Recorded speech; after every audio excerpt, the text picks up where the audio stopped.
you'll see it. But the thing that fascinates me about Damian Grant and his perspective as a libertarian is it's only about the money, right? It's only about the numbers.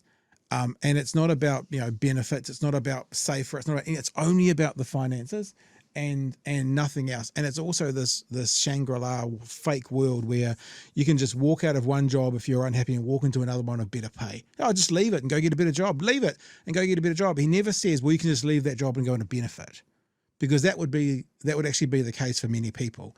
So being stuck in a cycle of being poorly paid and having bad working environment is not a choice between this one and the gold mine across the road or the business, which gives me a better option. So for some people, for probably lots, if not most people, it's the choice between this job where I'm not that happy and it's not the best situation in the world, or the benefit.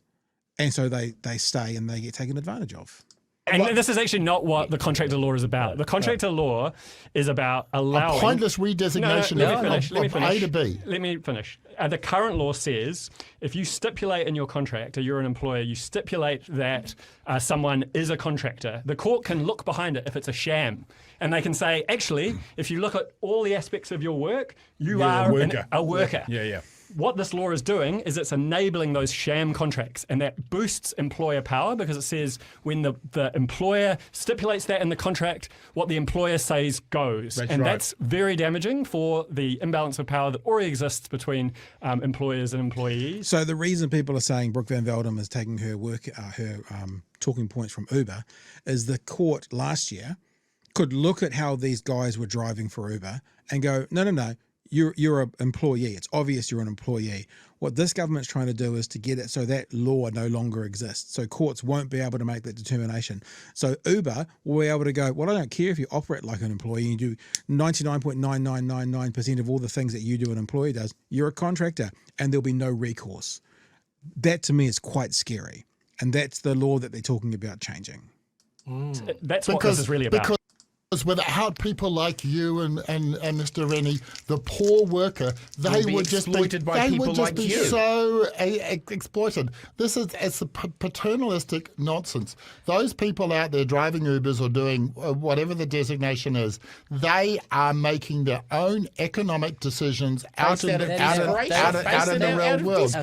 This is absolute nonsense. This really is absolute arrogance. Even by your standards, Damian, this is absolute arrogance. You don't get paid what you're worth. Yes, right? you do. Absolutely, you get paid do. what your terms and conditions suggest, that is simply which can not change true. at any point in time. And if you're a contractor and you're reliant upon a monopoly provider of employment, a monopsonist, to use the phrase, then you are going to be reliant upon whatever charity they decide to give you at that point in time. Why don't you work for McDonald's? I don't. Craig, why do you? I mean, there's such stupid analogies, parallels, things he draws. I just do not get it. McDonald's have terms and conditions that would, if you work for them, you would consider that exploitation. Why don't you work for McDonald's? I work for the CTU. This is not a decision between McDonald's and the CTU. You don't work for McDonald's because you have a choice about where to work. And the employee... the employee has a choice about where to work. There's the Shangri-La. Did you not know, Chewy? There's actually 40 places you could just walk into tomorrow and start a new job. And the employee has the choice. So the libertarian puts it all on the worker as well. You do whatever you want. I can treat you as badly as I want, because if you don't like it, you'll leave. Because there's a million other jobs you can go and get. But that's not the world we live in today. I've been talking lots, Stu. Do you want to say anything before we get going? I'm baffled. Like, I just don't know how to dissect what ridiculous point David is trying to make. Yeah. It is nonsensical.